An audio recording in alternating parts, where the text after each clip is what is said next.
All right, ladies and gentlemen, it is 4 p.m. Eastern Standard Time on Tuesday, June 3rd. That means it's time for Joystiq streams. We are going to be playing. We're revisiting a game that was infamous on Joystiq streams back in January when I nearly lost my mind on air trying to figure out how to play this game, having never played it before. We are revisiting Don't Starve by Klei Entertainment, an Edward Gorey-esque survival game that was recently boosted up with a little expansion called Reign of Giants, which is what we're going to be checking out today. And I am not going to be behind the wheel today. My name is Anthony John Agnello, Joystiq Community Manager. I find that Don't Starve brings out a side of me that is a little bit more violent and confrontational and turkey obsessed. That sounds about right. Stuff of nightmares. Stop eating all the berries. And the people torturing me there that you hear are Alexander Slawinski, Joystiq.com's news content director, who will be playing today. Hello, Alexander. Hello. And none other than Mr. Seth Rosen of Klei Entertainment, technical designer on Don't Starve. Hello, Seth.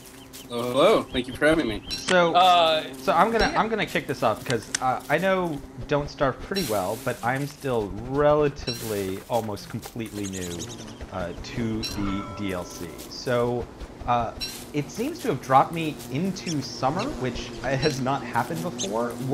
Can you be dropped into different seasons at the beginning?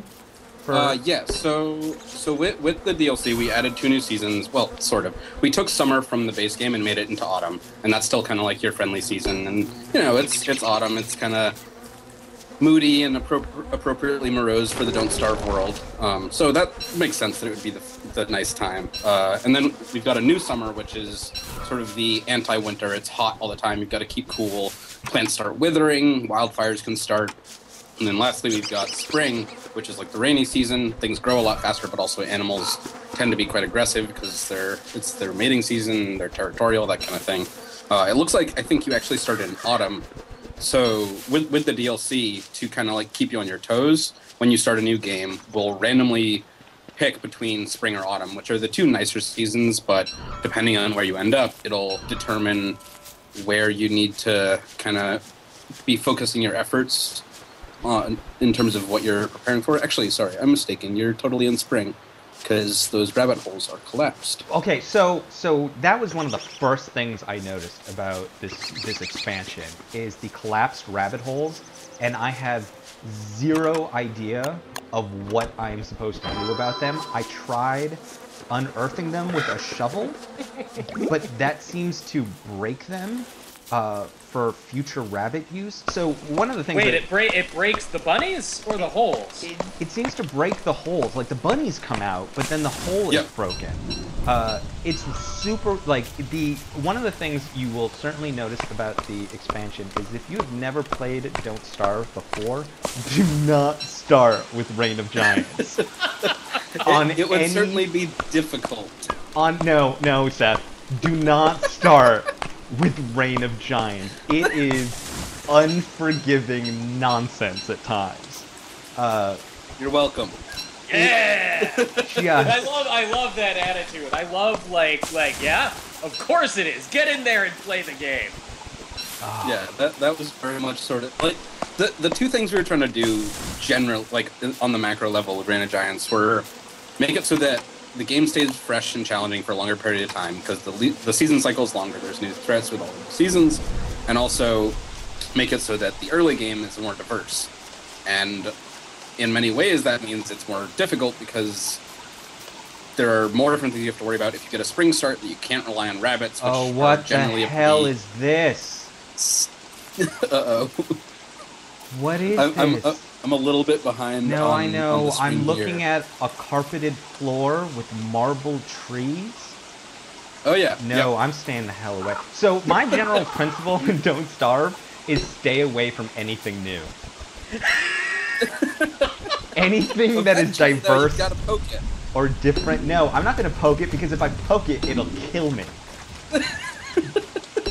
Isn't that like standard issue survival tip in like real life? See something brand new that you've never seen, run away immediately. Yes. Do not poke with your axe. That seems like probably good advice in a real survival situation. Everybody out there who is joining us, you should know that if you want to be tortured with existential angst while trying to gather materials before night comes on in Reign of Giants, Klei Entertainment has been gracious enough to provide us with some Humble Bundle packages for Don't Starve Complete, which includes Don't Starve and Reign of Giants and the soundtrack, right, Seth? I got that right? Yep. Awesome. Yep, yeah. And they are actually split up, so if you win it and you own some of those things already, you can give them to your friends. You can give stuff away because that is pleasant. Alexander. What? If you just could do me a huge favor and find a turkey, I just want to know where they are. No, because they can be anywhere. They can be anywhere, and they'll always, okay, fine. I'm gonna hit this tree, this marble tree, with a chisel. I swear, if some demon monster comes crawling out, it is all Anthony's fault. That seems like a good arrangement. Should be reasonably safe. No promises, but it should be. So, Seth, can you walk me through the genesis of Reign of Giants? Was this expansion planned from the beginning? Were you always going to like take the game in this direction? And you know, you were like, all right, well, we'll start simple, but then we'll bring in these different seasons. How did this come about? Reign of Giants actually came to be and was sort of concepted completely or entirely after the 6 months of, I think it was like every two or 3 weeks that we were doing updates that we'd promised after release. So around October, we finished the 6 months of free updates, and then that kind of gave us an opportunity to step back, look at the game, and kind of figure out what parts of it were working, what parts of it weren't, if we wanted to change any of that stuff, and kind of like what bits needed fixing, like the stuff that I was talking about earlier with the sort of longevity of new content and variety in the early game. So, excuse me, sorry. At that point, we didn't really have anything planned for Don't Starve, so we said, okay, we've got about 4 or 5 months. That allows us to make way more sweeping changes than we would normally do in like a 2-week update schedule. What kind of stuff can we do? What is important about Don't Starve? What is going to play into that? How can we expand on it and keep it very much on the surface level? Like we'd added the caves, but we found that in a lot of cases, players weren't going down there and experiencing that content. Nope. Because it was behind a load screen and it was scary and dark and dangerous. So sounds like Alexander's experienced that firsthand. Crazy bunnies in the dark who like just scream murderer and come after me. Yes. Let me give you the thing of nightmares and do that. It's because you're carrying meat. They hate when people carry meat around. Oh, is it meat? I thought it was carrots. So they do like carrots, but if you have meat in your inventory, they'll become very aggressive. You know, like rabbits do in the real world. Yeah, I mean... Just like real rabbits. That has been exactly my experience with actual rabbits. I was looking at it backwards. Oh. I kept thinking that they were calling me murderer for having carrots in my inventory.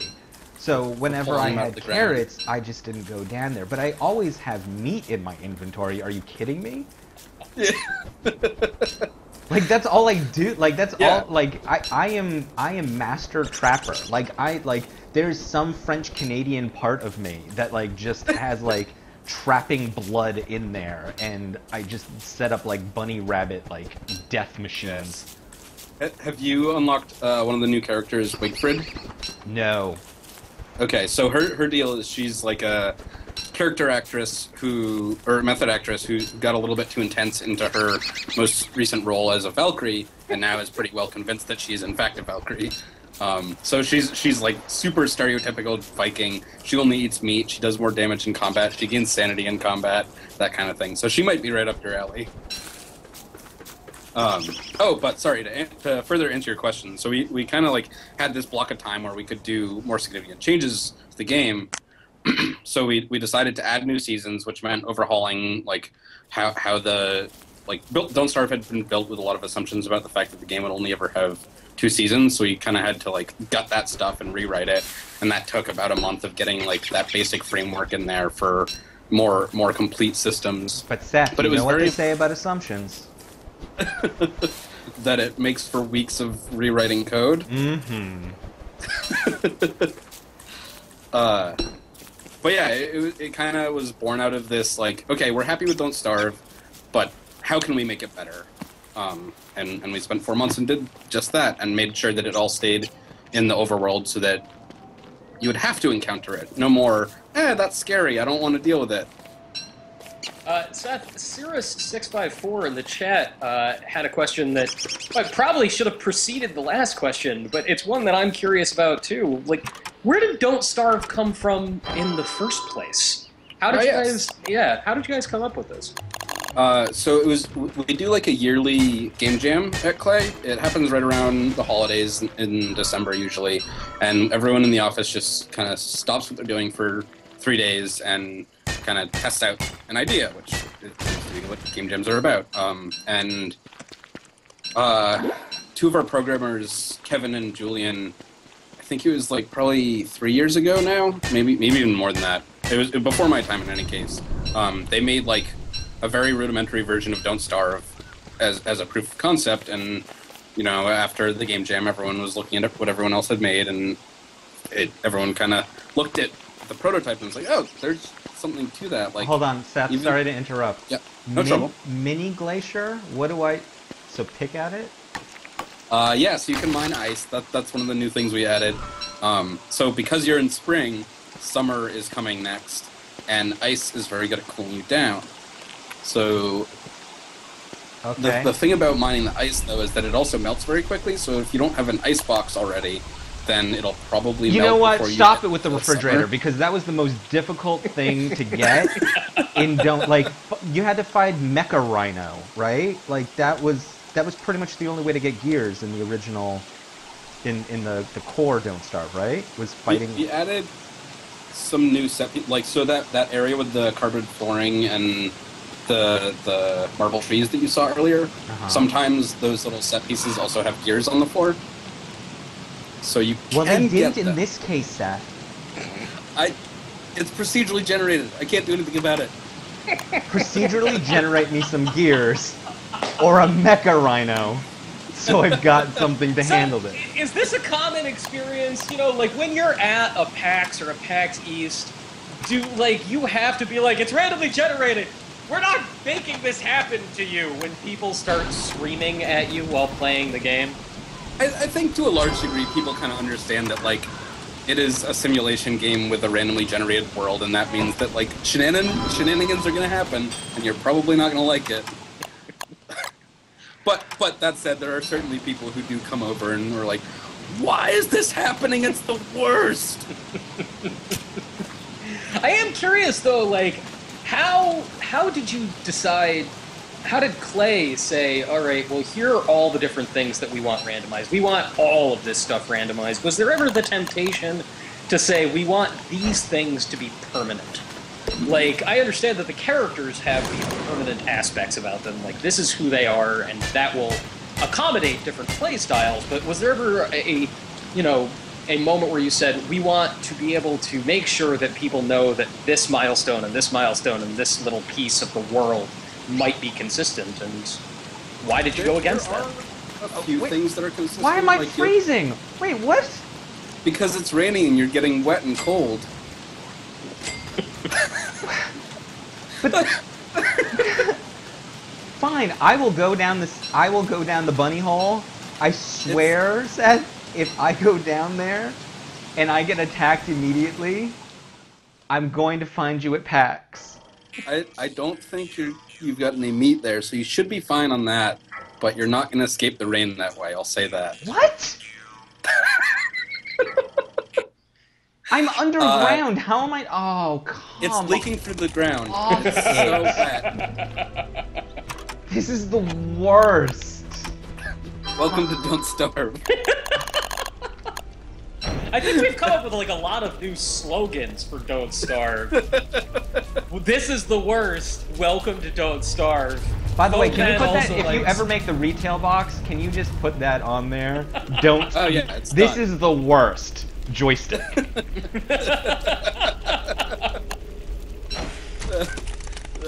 Yes, absolutely. I do like Consider it done. I do like Foben's recommendation of a secondary tagline. Shenanigans are probably gonna happen. Like that is. Yeah, that seems appropriate. It's Yeah. very in the Don't Starve. What? Is that a ethos. tentacle in the... It's a tentacle in the ground. Why are there tentacles underground? That's where they live? Some of them? Seth, stop making up excuses as you go along. You're like... You're coming off like a 3-year-old that I just caught like eating all the cookies. And I'm like, why did you eat all the cookies? And it's like, because the dog told me to. It's wonderful because that is basically what designing for Don't Starve is like. It's just kind of, how can I make this worse for the player? And then hide behind, I don't know, it's a simulation, it's not my fault.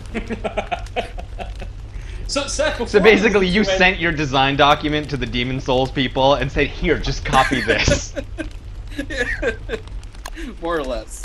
So Seth, literally right before you got on the line, Alexander was playing another game called One Tap Quest, which is exactly what it sounds like. It's an RPG where you literally press one button and then watch it play itself over the course of like 45 seconds.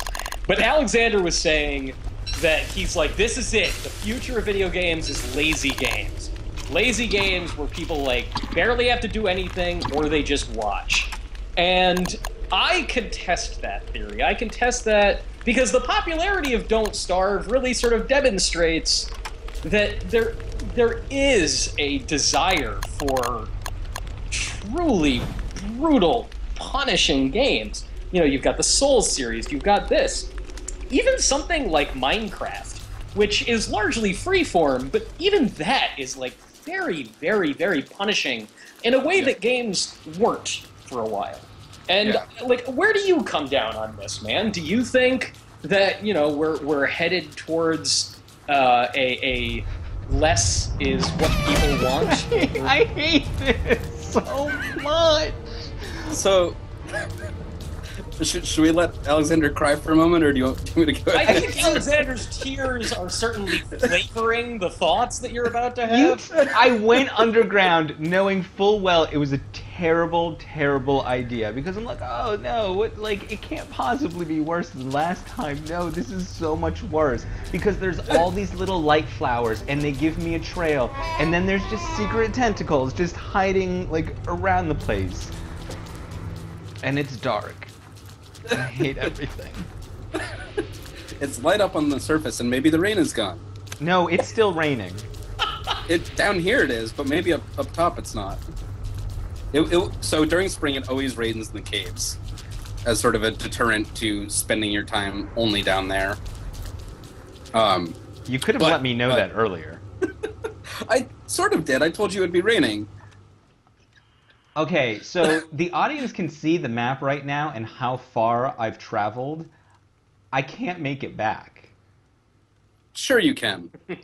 Yeah, you can. Don't lie to me. You always can. Do it, Alexander. You just follow the light flowers the way you came. Can I hold a light flower? Why can't I hold a light flower? Why can I eat a light flower bulb, but I can't hold a light flower bulb? You can put it inside of a lantern. Okay. Or me a a lantern. miner's hat. It's upstairs. Give me a lantern. Alexander, your pain on this stream is delicious. No, I It's can't. I'm just absolutely running delightful. around a light flower right now because I don't know the way out. I'm terrified. I hate You want to go, like, south, like down and left. Oh god, no, I can't. I'm gonna die. Hold on, let me... You've got it. You've got a torch still as well. But I think that, like, people... So, one of the things that I think games Actually, in general... Seth, hold on just 30 seconds. We have to take Sure. a little break, everyone. For those of you who do not have Twitch Turbo, we'll be back in 30 seconds, and then you can get a view into Mr. Seth Rosen's brain. It's weird. We're just gonna like put up a big picture, just a CAT scan image of your brain. That's what they came for. It's fine. I'm leaving the cage. All right.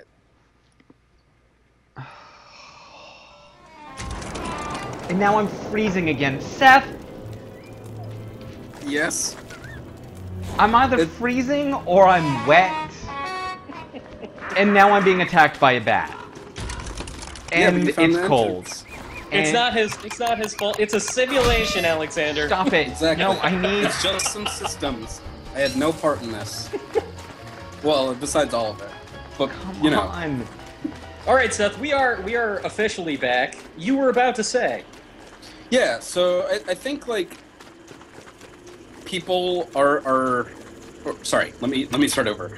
I think one of the big strengths of games in general is, like, creating these elaborate worlds with a set of rules that have some internal logic to them. And I think that, like, puzzling that out is inherently interesting to our human brains. Like, I think that that's a lot of the reason that games like Dark Souls are popular as well, because they're not, like, terribly complex. They may be unfamiliar, but it's just a matter of, like, learning what rules that world lives by and kind of figuring out how to navigate that. And, like, that's an interesting puzzle for us to Hold on, sort out. I have to yell at everyone in the chat right now. I tried to make a fire. I didn't have any logs because Seth told me to go underground where there are no trees. So, I didn't yes. tell you to. Yes, you did, I egged Seth. you on. I egged you on, it's different.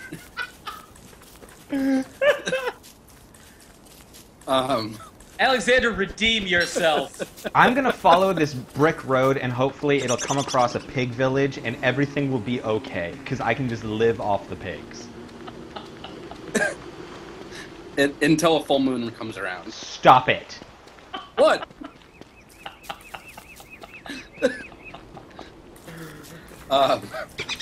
But yeah, like, I think that, like, it is inherently an interesting problem for our brains to, like, figure out what the rules of a system are and then sort of try to engage with that system and perform within it. Like, that is ultimately all Don't Starve is about, is finding this world that has some random elements and a bunch of overlapping systems that, when they happen in concert, can be more or less bad for you, but ultimately it's got a pretty consistent internal logic, and if you're familiar with it, then despite there being a lot of different demands on you, you can actually perform well and survive.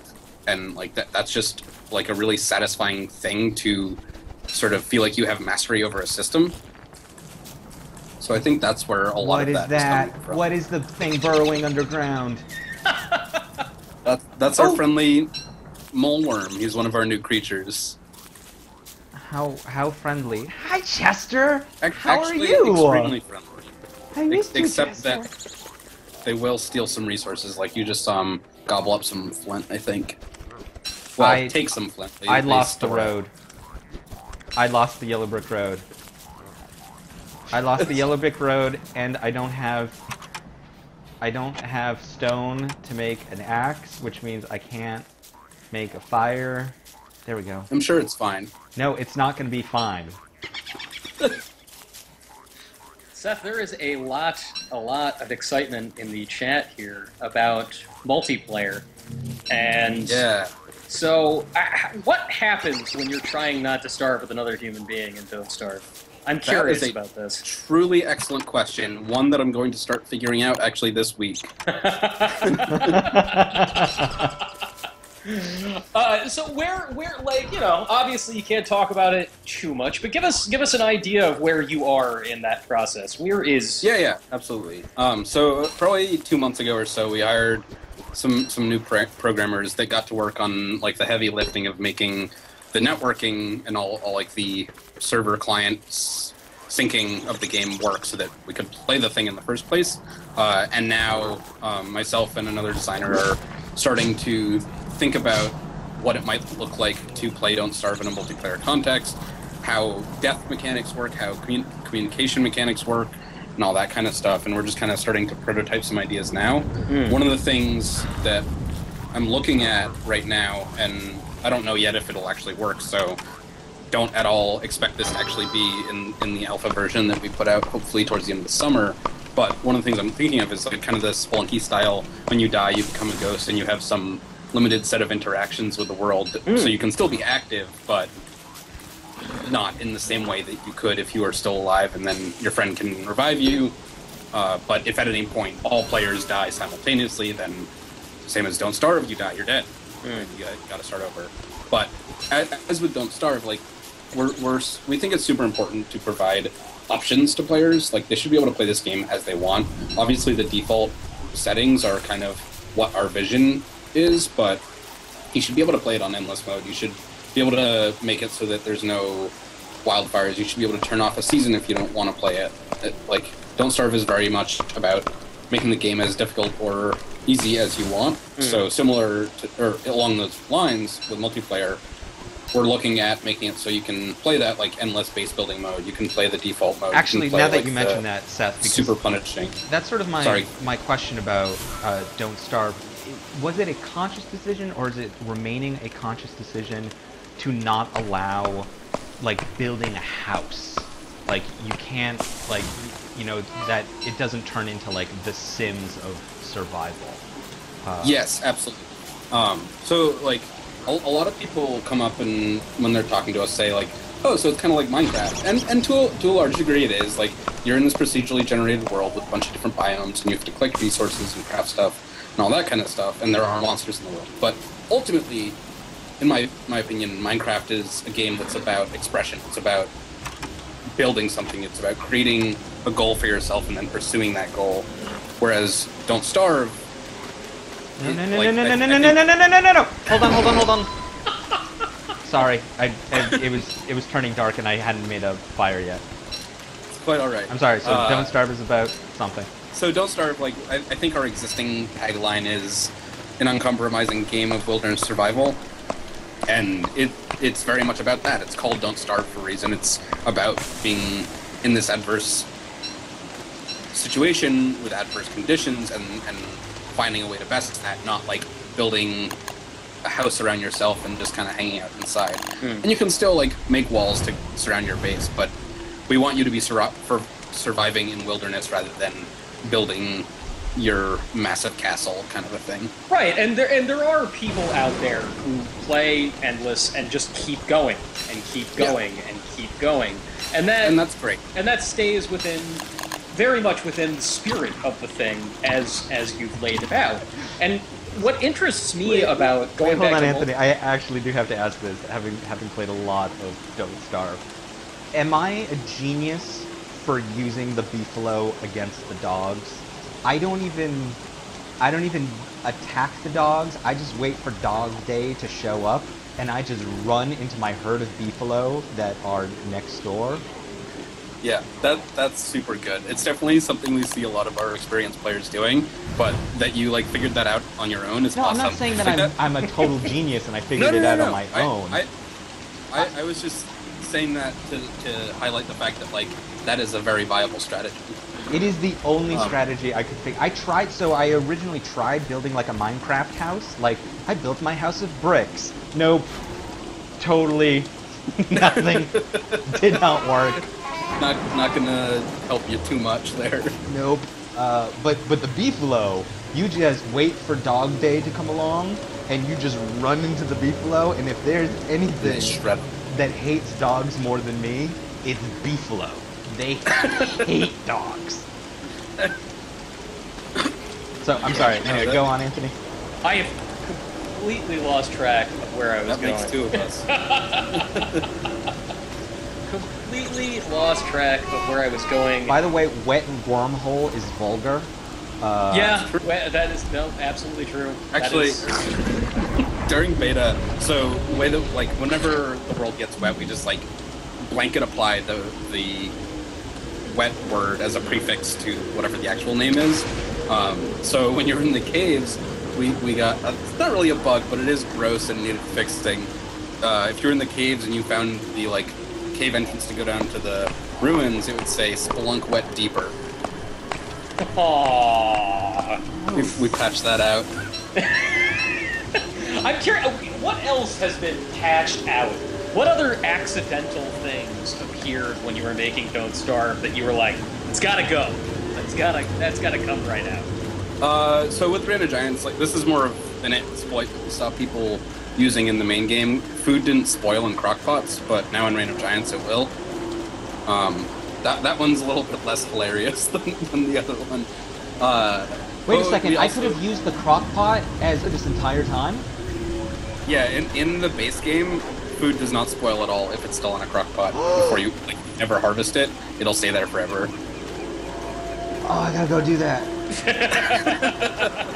But it doesn't work in Random Giants. But, hi, Beefalo. Hi, Beefalo.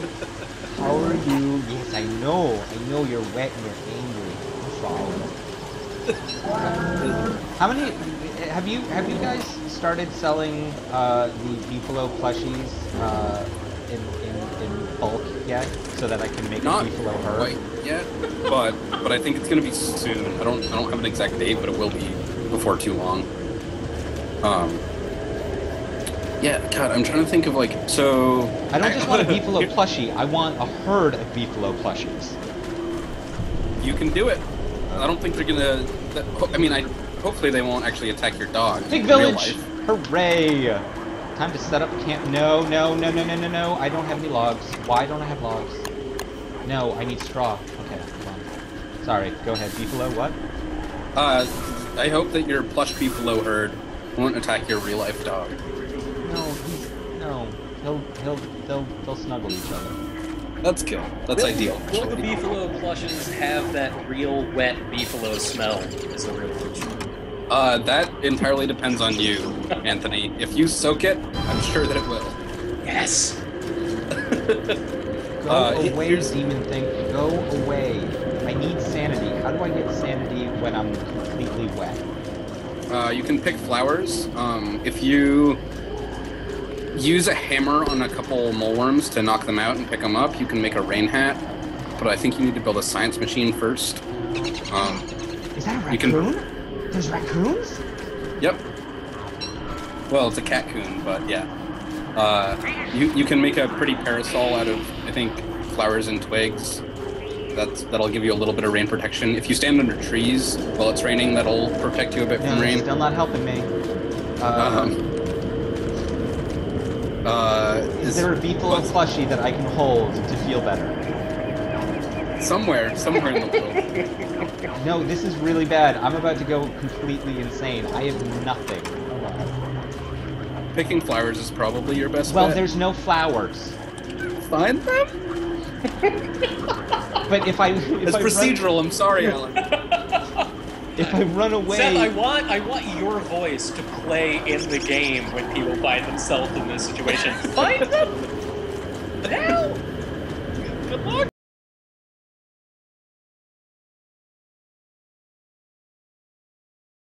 Like, things that we patched out was, with mods, you're able to like get the camera to scroll out way further, or zoom out way further than normal.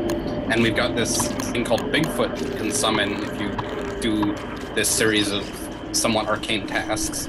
And it's basically this big giant foot that comes stomping across the land and smashes a bunch of stuff. But if you zoomed out, you could see that it was just like cut off at the top and it just disappeared into nothing. So he changed it so that at the top there's like a bit of its shin bone sticking out and a brain just stuck to the top of it. And that's what Bigfoot is. There aren't enough flowers. There aren't enough flowers in the world for me right now. Come on. That's another back of the box quote right there, Alexander. Don't Starve Complete Edition box copy. There aren't enough flowers in the world. Joystick. Yeah. Oh yeah. So also, I think it's green caps that if you cook them, they actually boost your sanity. And Wait, blue what? caps is what. Yeah, the mushrooms. So there's the three different colors. I'm running back. I have demons, shadow demons hunting me right now. Yeah, you do seem to have a lot of shadow demons. No, I've got problems. Sanity is quite low. I've got huge problems right now. And it's dark. And this is the worst. No, come on. No, come on. Build. Oh, go away. It's not really going your way, Alexander. No, it's not. I'm gonna put some poop on this. Wait, add wet poop. No. Wet poop is grosser than normal poop. Yeah. Wait, the wet green mushroom is staying underground. Yeah. Yeah. Oh, I think they're son only of a- dust. Uh-oh. Uh-oh. That's not a good sound. Alexander, are there enough flowers in the world for you? No, there are not enough flowers in the world for me right now. Let's go again. How long did you last there? Is that 2 days? I don't know. Again, like... 5? Day 5. That's not too bad. It is, like, seriously, this expansion is unforgiving. Like, just unforgiving. Yeah, I have only played the original Standard Edition, Seth, and I have to say, he seems a lot more harried than somebody who's just firing up the regular version. Yeah, there are definitely, like, more demands pulling you in more different directions now. The big things are, like, the fact that rain actually affects you. Like, it makes your inventory wet, and wet logs add less fuel to your fire, and it'll make your sanity drain and make you get colder, so there's a lot more to manage for sure. But I don't know if there's actually a way to, like, figure this out, but I'm kind of curious if it's actually harder, or if it's just bringing you back to that, like, fresh Don't Starve experience where you don't know anything. Yeah, that is an interesting question. I mean, Alexander, now that you have some experience playing Reign of Giants. You've been playing it right now. You've been playing it before this. We got together for this stream. Limited, but now, like, you have at least a sense of what to expect at the beginning. Do you feel like you're getting over its brutality, or do you feel like it's still super brutal? No. As Seth mentioned before, there is a ton of stuff in Don't Starve that I don't do because I'm scared. I don't go, into something because I know there's probably something horrible is going to happen. So I've made it. I think I'm like on day 50 something now, or 60 something of my, I've made my farm. I've got like 20 different patches of farmland. I've got 6 different beehives. Like, go away, turkey. Go away and never come back. Get him! I can't Get him! I can't throttle him fast enough. No, don't you eat those berries! Don't you eat those berries, you son of a... Those berries are gone. Say goodbye to those berries. Oh! Anyway, so... God, I hate that turkey. So there's a lot of stuff... It's the worst. So there's a lot of stuff in the original game that, like, I didn't do because I was just too scared, and so I built up my happy little home, and I was perfectly content with that. I still need stone before night. And this one just adds, like you said, it adds rain, it adds bunny holes that aren't open, it adds a ton of stuff that it just is different, and it adds more elements that I'm scared of poking because I don't want to die. Like, there's a certain day I get to, usually like maybe day 10, where like after that I will not experiment with anything anymore. Like, if I come across it, like, before day 10, maybe I'll mess around with it a little bit. But afterwards, nope. Leave it alone. Don't touch it. Yeah, because you're invested in that playthrough by then, and you've got, like, a pretty good thing going. Yep. Yeah. Seth, how do you like to play Don't Starve? Like, do you put on certain conditions when you sit down to mess around with it?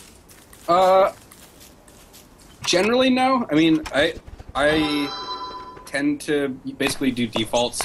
Recently, I've been setting it to start in spring because I kind of like the challenge that it introduces with having to blitz to get like your icebox set up and ice, so you can have some good cooling gear for when summer hits. But I basically play it on default. Like sometimes I'll turn certain threatening elements, like the tree guard type things, up a little bit, just because I think it's a nice sort of looming threat when you're just chopping your wood and going about your day trying to survive, and then a big horrible monster appears. But yeah, I tend to leave it basically on the defaults. By the way, if you come across a tree giant early on, just make yourself a fire and just keep having him run into the fire over and over and over again. Have you come up against the birch knot version of the tree giant yet? No. Okay, so they probably won't appear in the first few days, but there's like an alternate version of that same thing where the strategy won't work. I'll say that. I won't spoil it too much. Everyone, we're going to take a quick 30-second break. Stick around. We'll be right back. So for those joining us who are still with us in the Turbo Lands, the Turbo Lands. Is there a way to play? So one of the reasons, again, like I don't read forums. I don't, go looking for the answers to, like obviously I could be a lot stronger at this game if I, read forums. Have you considered or thought of a way to make it? I don't want to say reasonable. Reasonable is not the right way to put it, but like a better context for teaching the player to that that doing this is okay. Like you'll still come out of it okay. Does that make sense? Yeah. I mean, we do try and like excuse me, have some visual or audio indicators of whether or not a thing will be threatening. So like, for example, in spring, the bees, which are normally passive, become a little bit more aggressive. So if you get too close to them, they'll actually attack you, even though like just basic honey gathering bees. And we make them red like the normal killer bees during spring to kind of indicate that. So we try to be good about sort of indicating something's internal state in some way, or having their internal state be reasonably intuitive based on like what you know about a real world thing. But at the same time, I think that Don't Starve is actually at its most fun, if not most frustrating, when you are in that mode of like, I don't really know what this thing does. Let's poke it and find out. Like, to me, Don't Starve is no longer an interesting game when you get to a point where every single time it's just like, okay, well, I know I need to do exactly this, and I'll set up my base, and there's no threats, and I survived my first winter, and then I just can survive indefinitely. Like, to me, that is not what Don't Starve is about. It's about that discovery process and dying through experimentation and figuring out what the rules of this wilderness are and how you can survive one thing at a time. And eventually, like, that will lead to getting to a point where you can survive indefinitely. But I think, and it'll still be fun, and I hope that players still enjoy playing it at that point, but it's less of an interesting game to me. It's also like teach me how to open up a bunny hole without breaking the bunny hole. You can't. Stop it. Who designed this thing? Some asshole. See, like, what you're talking about, Seth, is even when you are doing something blind and you fail miserably, if like Wilson dies because you were like, what if I do this? You are still being rewarded by the game because it's funny. It's funny when you fail. It's not funny when you fail, Anthony. If Alexander, you play the game a little bit more, no, stop it. Listening to you fail's pretty funny. I gotta say, it's a reward for me. Alexander. I'm not talking to you. We're in a big fight right now. We're in a huge fight right now. We're in a huge fight right now? Alexander, how do you get into those bunny holes? Oh, no. So, okay, so if you can't open up the bunny hole without destroying it, Yep. essentially you need to figure out a way to make year-round. So teach me how to do sustainable farming So in the world of thing Don't behind Starve. the bunny holes collapsing is basically like we don't want one strategy to be viable in all cases. So what's going on is when you get to spring, the rain starts coming down really heavily and the bunny holes collapse, because we are finding that in a lot of cases in the base game, people would just set up like 5-10 traps on bunny holes and just store them in chests, and that would be all they needed to survive. Yes, Seth, And that was me. That is what I did.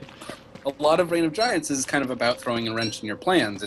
It's making you have to move around the world and leverage more different resources and sort of like creatures. What I'm trying to And say they're- is that I give you $15 not to put a wrench into my works. Okay? And that's why we allow you to turn off Reign of Giants when you start a new game if you want to play just the base game. That's an acceptable excuse. And like, you can also not every single thing. I mean, Anthony was asking before about like how we make decisions about what can be turned off and what can be turned on, and generally, like the rules of the world are static. It's more like we let you turn off, or we don't so much let you like change the rules of the world when you're customizing your game as much as change the frequency of things in that world. So if you want more like random loot spawns for like certain like random stuff that is good left in the world, or fewer hound waves, that kind of thing, so that you can sort of within the established world of Don't Starve slide it around a little bit where that difficulty falls for you. But ultimately, like, if you have spring enabled, rabbit holes will collapse, and like beefalo will be in heat. They'll be made in their mating season the entire time. But you can also just turn spring off entirely. if you Pigs are want. fighting mermen. Pigs are fighting mermen. Wait, what? I feel like this is like Aliens versus Predator. Whatever side wins, we all lose. Well, pigs coming out on top is generally good for you. Seth, a question from Ultralisk2000 in the chat. What tools were used to design Don't Starve? So Don't Starve is built with a C++ backend and like rendering, but almost the entire game is coded in Lua scripting. And it's actually all exposed in the game directory that you download when you download the game. So Oh. you can go in there and mess around with it, and that's a lot of how our modding happens, is by Cool. players just looking at the Oh, code. wait! I have a merman chasing me. Hold on. Oh man, he is angry. He is after me. He will not stop. Stop. Now I got the spiders. Spiders, attack merman. Spiders, attack Are they merman. fighting? Come on. I know I can do this. I know I can get you to do it. No, wake up. Wake up, merman. Oh man, There he we go. really There we go. wants. Come on, I can do this. No, fight each other. Can you get them to fight each other? Not easily. Like, you kind of just have to kite them into each other and hope one of them whacks the other. I'm running away. Oh no. Abandoned ship. Oh no. Hi, gnome. Okay, so again, as I don't read the wikis, Yep. does the gnome actually do anything, or is it just something to have around? You can trade it with the Pig King to get gold, as well as like other things that you dig up from graves.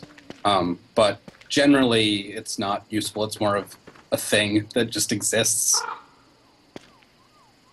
So, but Alexander, build a fire and invite that merman to just hang out. He'll Just It probably seems friendly. he'll stop. See, one of the things that I've actually wanted to do in the core game is collect all the things. Like, I've never gotten that far. I found, like, there was one time I found all the things, but I couldn't get them all together in one place, and then of course, like, I died because it got dark and I just forgot to turn on a fire or something like that. Like, yeah, something inevitably, really... like, God, it's so interesting the way that like deaths come about in Don't Starve, because like it's never or it's not often a big bad monster. It's more like all of these things are out and trying to attack you, and that makes you forget about a very basic thing like eating or letting your sanity drop too low or building a fire before night.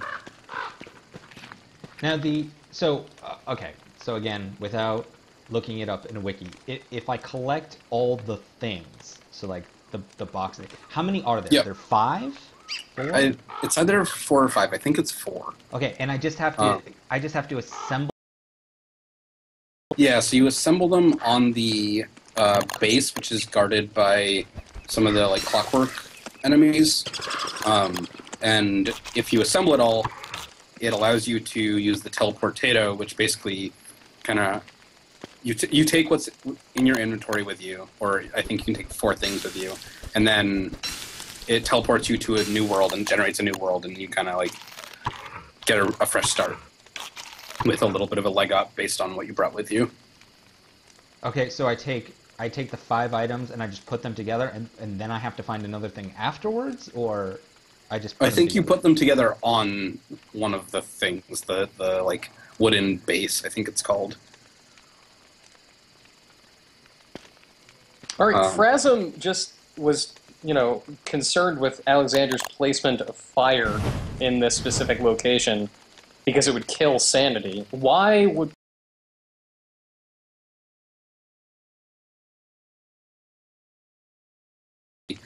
Sanity dropping aura. Oh. So your sanity will always drop during the night, but when you're near evil flowers, it drops even further. I Who put can on I a yell garland. at? I'm a pretty fancy girl now. There you go. Flowers on your head make sanity fine. Those are the rules. That I just made up here. Yeah. Precisely. So what are some other what are other strategies that worked in... God, this is such an open-ended question. But what are some other strategies that worked in Don't Starve that will not work in Reign of Giants? Like, what are the most common strategies that you saw that that you're just like, we got to break this? Like, so sort of like the rabbit thing is an example of one. Yeah. So the rabbits was a really big one, and we did that partially by making them basically not available during spring, and partially by making it so rabbits and basically any like small mammal that you can keep in your inventory will actually starve to death while they're in your inventory now. So they're not a permanent source of food. Like, they won't hang out and give you fresh meat for whenever you need it. We were definitely seeing a lot of players set up their bases in the like savanna area with the rabbits and the beefalo. So again, with the beefalo in spring, they're in their like in heat, they're in their mating season and very aggressive the entire time. So you'll kind of need to go somewhere else, or at least stay meaningfully far away from them. And so, because of the way the game is built, we can't really have like seasonal differences on a per biome basis, but we kind of tried to encourage the player to not turtle in their base and have to move around a little bit more to leverage the different types of resources and different types of creatures that are in the world based on... What we did that was making different creatures and different entities have like different seasonal behaviors or different seasonal threats associated with them. So if you're in a forest, in the deciduous forest, generally that's a really nice place to hang out and it's quite safe. Like, there's nothing terribly threatening there. But if you're there during summer, stuff will start to get hot and wildfires can start, and that can make your whole base go up in flames. So actually, that is one other part of that that's pretty significant. Any structure or like plant or anything like that in the game that has any wood in it at all can burn down now. So nothing is safe. These all sound like terrible ideas. That's basically like how a design meeting for Don't Starve goes. It's like, okay, How do we torture people? how do we make this way more unpleasant for them, but also give them the tools to deal with it if they know it's coming? So, like, inevitably, if I hadn't just told you, you'd get to a summer at some point, and your base would go up in flames, and it would be incredibly frustrating, but it would also be this, like, hilarious downfall that would be really memorable. And then, like, in your next game, you're looking through your sort of crafting options, and you see, oh, there's this ice fling-o-matic. That seems like it might be useful for preventing a base fire. But And winter was hard enough as it was. Why are you adding another season that is just as terrible? It's more different terror. It's, it basically boils down to, because, like, I think I was talking before about this idea of, like, players hitting this plateau of stability after they get through their first winter, because once you've survived that, you've probably got a pretty large base set up, and you also probably have, like, all the gear you need for surviving your next winter, or at least easy access to the stuff you need. No, go away, Bat. Sorry, keep talking. No trouble.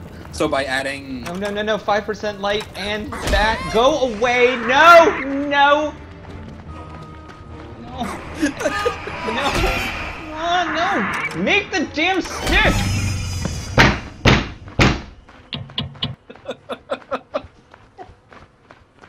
I'm sorry, Alexander. I don't mean to laugh at your misfortune. It's So by adding spring and summer, we're basically like doubling the amount of time it takes for you to get to that plateau of stability. Because even if you know what you need to do to prepare, there is still an additional harsh season coming after your first one that is different from your initial harsh season, which means that you still need different types of tools and resources to actually like make your way through it. Because we were definitely finding people complaining a lot about, oh, well, like, I survived my winter and then, like, it's just boring. Like, nothing is challenging anymore and I can live forever. So we kind of, like, tried to make the early game more diverse, less tedious, and make the late game not necessarily harder, but at least make it take longer to get to a point where it's not difficult. I'm sorry, now make the damn stick also needs to go on the back of the box. Yeah. We're getting I'm a lot sure of everything what here. you just said was reasonable and brilliant. I don't care. Well, it's not get carried away. The damn stick. One last little question here from the crowd, Seth. When is Reign of Giants coming to PlayStation 4? We're looking at submitting it to Sony probably like early next week. Oh.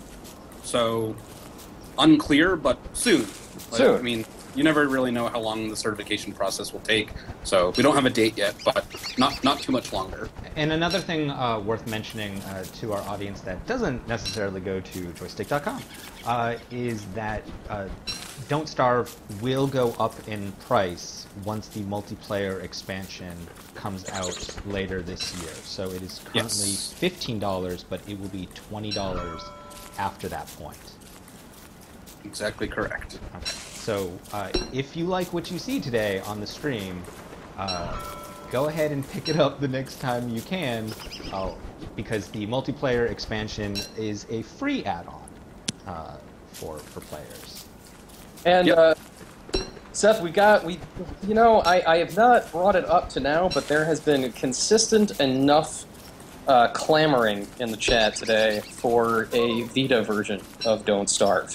I realize that anybody who has a PlayStation 4 and a Vita can get their remote play on and make that happen. But I know that Klei has said that's something you're interested in the past. Is that something that's on the table for the future? Yeah, it's still kind of the same answer. Like, we would like to get it on as many platforms as possible. We don't have any concrete plans right now, but we're always looking into it. I mean, we've heard a lot of people who are playing it on remote play on their PS4 and Vita, really enjoying like playing it in that format. So we would love to get it on there. And I mean, personally, I think I now walk to work, but when I was living in Boston working at Irrational, I was taking the train, and like, Don't Starve would be a great game to play for like a half hour or 40 minutes on the train in the morning. I think it parses really well into half hour, 45-minute chunks. So we would definitely like to see it there, but no concrete plans. So now, before Anthony wraps us up here, Seth, would you like to join us again when the multiplayer expansion comes out and we can play some multiplayer? Yeah, that would be great. Yeah. And then maybe, just maybe, we can show that stupid turkey. Oh, we will. What we is will. What? That is the first thing We'll we're doing. surround him. We will surround that. And then Enter as soon as we get near that turkey, all of his turkey friends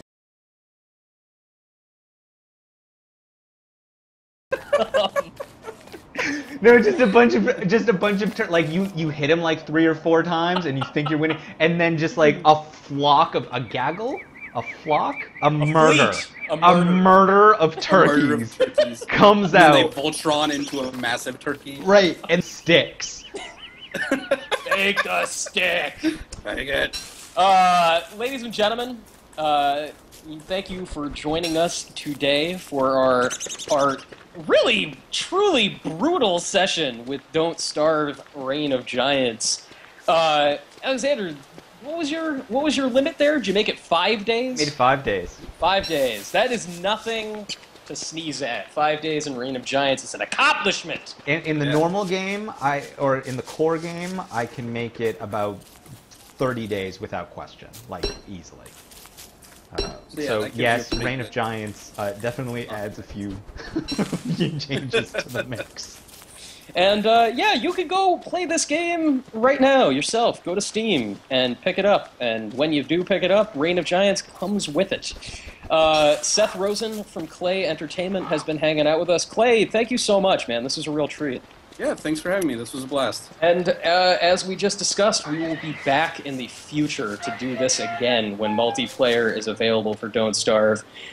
Speaking of the near future, though, on Thursday at 4 p.m. Eastern Standard Time, everybody who likes ghost cigarettes can come to Joystiq streams. We are going to be playing Murdered Soul Suspect. I am going to be playing it alongside Susan Arndt, whose review of Murdered Soul Suspect is up on joystiq.com today, and Matt Bruner from Airtight Games, co-founder of that studio, is going to be hanging out with us as well, and we're going to be doling out a few copies of that game for PC, PS4, and Xbox One. So come on down for that. That's at 4 p.m. Eastern Standard Time on Thursday. Otherwise, yeah, we do this every single Tuesday and Thursday at 4 p.m., and we love it when people follow us here on Twitch and join us for these sessions where we yell about making sticks. You can also follow us on Twitter and Facebook and Google+. Just search for Joystiq with a Q, and you will find us. And that will be very important for you to do in the coming week as E3 2014 ramps up, and we all go crazy, suffering from E3 brain. That is a real condition, and you will see it happening to us live. And you can also follow Seth on Twitter at Sir Rosen, at Sir Rosen. It's S-I Rosen. And you can also follow Klei Entertainment on Twitter as well. And it's just at Klei. That's K-L-E-I. And it's actually, sorry, S-I-R Rosen. There's 2 R's in my Twitter handle. Oh, there are 2 R's in the Twitter handle. Well, I better, make sure I have it right here. He's really sorry. Precisely.